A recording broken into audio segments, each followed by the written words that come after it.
1 million illegal immigrants have flooded across the border in the last few months, and the U.S. government has no plan to stop it. Welcome to America Uncovered. I'm Chris Chappell. More than 1 million illegal immigrants have flooded across the border since October. Never fear, surely we can rely on our elected representatives to... What's that, Shelley? Oh, Senate Republicans just blocked a bipartisan border security deal. Biden, who supported the bill, is not happy. He told Republicans to show a little courage, accusing them of caving to Trump on the border. Yes, Trump, who is not president or a member of Congress, is responsible. But the White House response is pretty intense. At a press briefing, White House spokesperson Karine Jean-Pierre said because congressional Republicans are choosing partisan politics over our national security and refusing to pass the bipartisan national security agreement that includes significant border reforms and funding, over the coming weeks, ICE will be forced to reduce operations because of budget shortfalls. In other words, because Republicans didn't pass the bill Biden wanted, Biden will be releasing more illegal immigrants into the U.S. ICE just doesn't have the money, you see. Has nothing to do with that whole abolish ICE thing. While Trump was no fan of the bill, he said the bill is a great gift to the Democrats and a death wish for the Republican Party. The bipartisan bill actually got bipartisan hatred. Yes, Democrats and Republicans both agreed the bill was great and terrible at the same time, like a Schrodinger cat of democracy. People have long been asking for some kind of deal, especially with the insane ongoing border crisis, in addition to the urgent need to do something regarding Ukraine and Israel. But this is complicated stuff, or at least the people in power are making it complicated. The 370-page bill is a compromise, and compromises take time, especially when it's a compromise only in the sense that it throws bones almost at random to the various parties involved. U.S. President Joe Biden backs the border deal, calling it the toughest and fairest set of border reforms in decades, and essential for making our border more orderly, secure, fair, and humane. But the moment this border deal, which was negotiated by a Republican, Democrat, and Independent, came into the light of day, it exploded into ground zero for all-out war. When news first broke out, Republican House Speaker Mike Johnson said, "I've seen enough. This bill is even worse than we expected. If this bill reaches the House, it will be dead on arrival." Senator Tim Scott, meanwhile, simply said, "Hades, no." God, I hate everything. And many other Republicans slammed the Senate border deal as well, calling it a great gift to Democrats, and claiming that it's an open borders bill. Republicans have also called the bill a dumpster fire, a complete sellout, awful, totally unacceptable, and garbage. But get this, Democrats weren't much happier. They ripped apart the border deal, calling it cruel, with the most extreme anti-immigrant proposals in 100 years. So this bill is somehow for open borders and also extremely anti-immigrant. That's like saying this omelet is cruelty-free and the eggs were cooked in front of their mother, who was beaten and forced to watch. Like Republicans, Democrats have all sorts of labels for the border deal, calling it outright betrayal, and a disgrace and a stain on America's reputation as a defender of human rights, one that embraces denial, racism, and heartlessness. Democratic Senator Alex Padilla has called the border deal a failed Trump-era immigration policy that will cause more chaos at the border, not less. The National Immigrant Justice Center takes things a step further, claiming that passing this law would be co-signing a death sentence for hundreds of thousands of Black, brown, and indigenous people, including children who need protection. That's quite a claim. This bill is definitely bringing out people's demons, with emotions running ridiculously high. Given all the name-calling and politically charged labels being thrown around, it's easy to see why people might not know what to make of the bill, especially if they don't read it through themselves. Fortunately, you've got America Uncovered to do that for you. Right after this commercial break. Welcome back. Everyone is angry at the recent Senate border deal, and for a variety of reasons. I guess when you have 370 pages of something as politically controversial as immigration, you're bound to make someone unhappy. The Cliff Notes explanation of the bill is that it makes massive changes to immigration laws of the kind not seen in decades. It covers everything from speeding up naturalization for foreigners who served in the U.S. military to expanding work permits, as well as funding for more Border Patrol agents, deportation officers, asylum officers, and detention capacity. Now that all sounds reasonable. Is this a case of someone disliking something minor and flying completely off the handle like an unhinged Yelp review? I asked for still water, and they slightly jostled the glass when handing it to me. That water wasn't still, -5 stars. Well, the thing that's getting everybody talking is the way the border deal handles illegal immigrants. The border deal requires the Biden administration to use the money already set aside for the southern border wall for a border wall, which is of course controversial for reasons mostly having to do with Trump derangement syndrome. But that's just one tiny piece of the bill. There's plenty else in there to dislike. Things especially get dicey with the asylum and detention process. Currently, any applicant who shows they have a credible fear of persecution in their home country can pursue an asylum case in U.S. immigration courts. But those are completely clogged thanks to a record 3 million cases. That backlog effectively lets migrants stay in the U.S. sometimes for a decade or more while their cases are pending.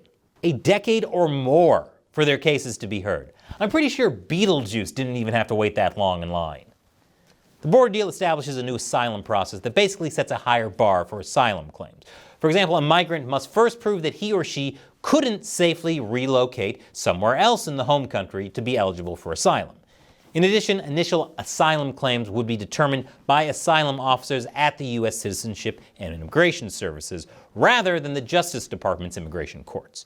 According to Hill, the reasonable possibility standard would make it more difficult for many, if not most, migrants to make an asylum case. So it goes from a rigorous screening process to a quick glance and swipe away. Sounds like they're turning the immigration process into what online dating has become. The goal is to speed up processing. Migrants will either be detained or released with monitoring devices such as ankle bracelets and given an initial screening interview within 90 days. Those who don't pass the screening would immediately be deported. Those who do pass would have to receive a final decision within another 90 days. Those migrants would be under government supervision while they made their case, and they'd be eligible to work in the U.S. while they wait. They wouldn't be deported if the process drags on. Now, progressive Democrats hate this for a bunch of reasons. For one, the border deal doesn't provide a path to citizenship for illegal immigrants in the U.S., especially dreamers who came into the U.S. as children.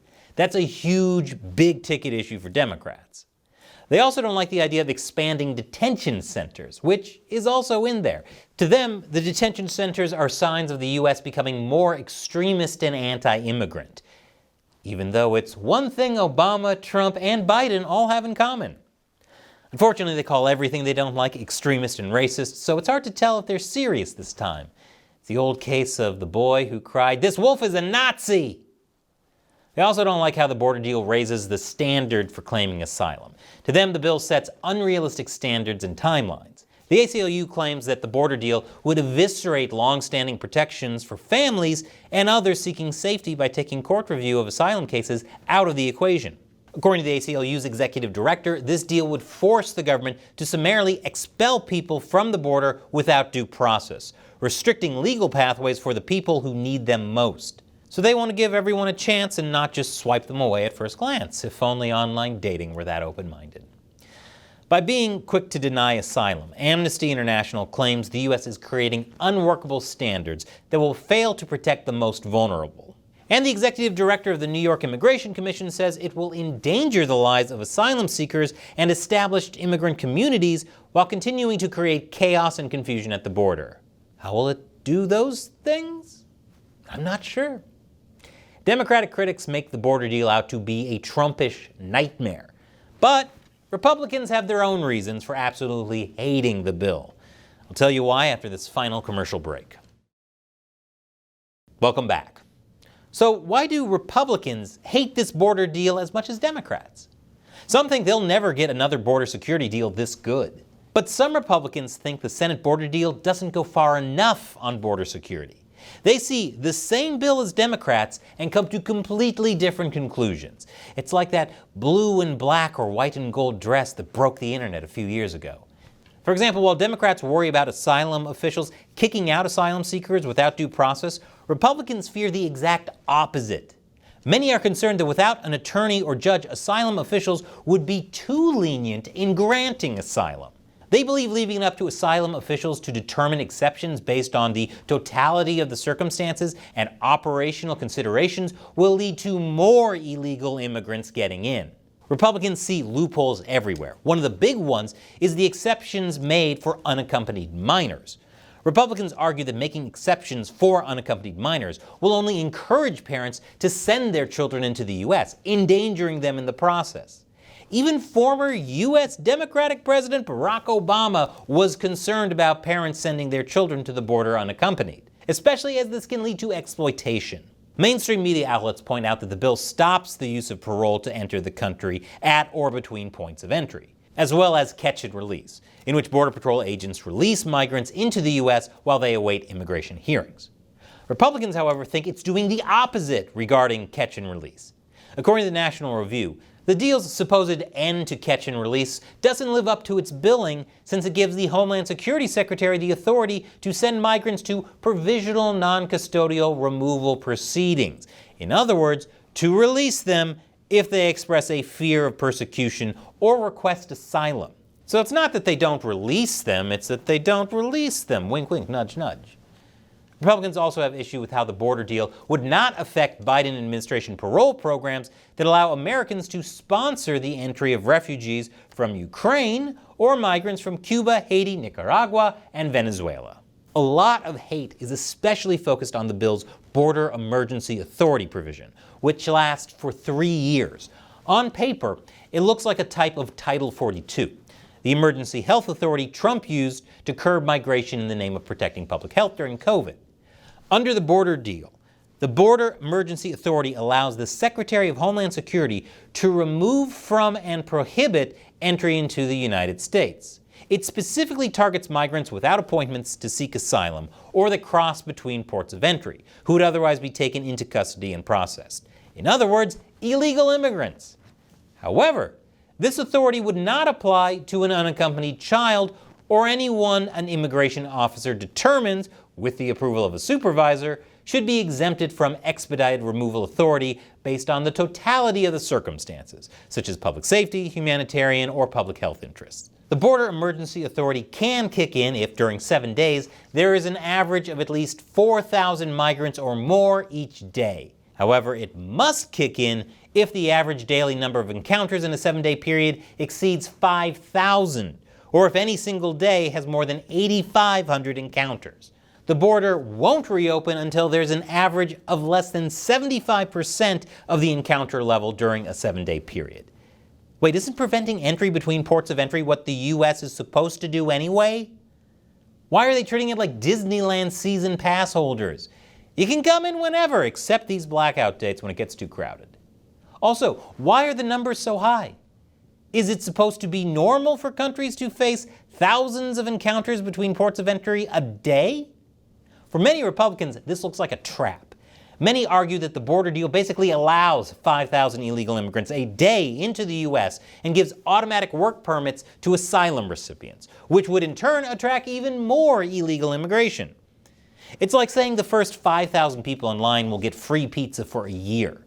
That's not going to encourage fewer people to try and be the first in line. One of the bill's negotiators, however, says otherwise. According to him, the emergency authority is not designed to let 5,000 people in, it's designed to close the border and turn 5,000 people around. So it's a bait and switch? Oh man, I was promised free pizza, guess I'll just leave. No way this is going to encourage me to sneak in and just grab a slice while no one's looking. Bloomberg reports that undocumented migrants would remain subject to current enforcement measures. But since current enforcement measures still allow illegal immigrants to be processed at all, that's a still pretty porous border.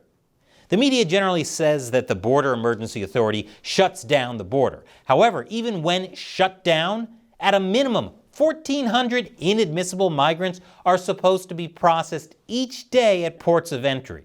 Let me repeat, at minimum. So in other words, this doesn't really stop the flow of illegal immigrants. It just makes everything needlessly more complicated. There's the politics I know and begrudgingly tolerate. There's another hitch. The bill states that the U.S. president can suspend the Border Emergency Authority for up to 45 days if he or she finds that it is in the national interest to temporarily suspend it.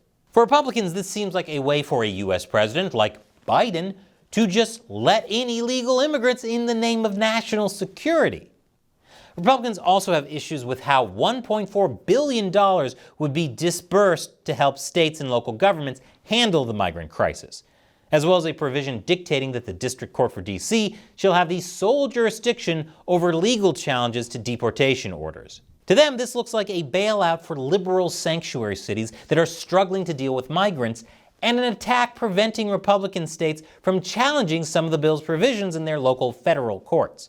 So with both Democrats and Republicans in agreement for a change, it's no wonder the border bill has pretty much already died, as more than 1 million illegal immigrants have flooded across the border since October. And here's a video I want to show you. It's about how the border crisis is getting black Democrats to vote Trump. Check it out. And America Uncovered can't continue without your support. Hit that orange button to support the show on Patreon for as little as $1 an episode. Once again, I'm Chris Chappell. Thanks for watching America Uncovered.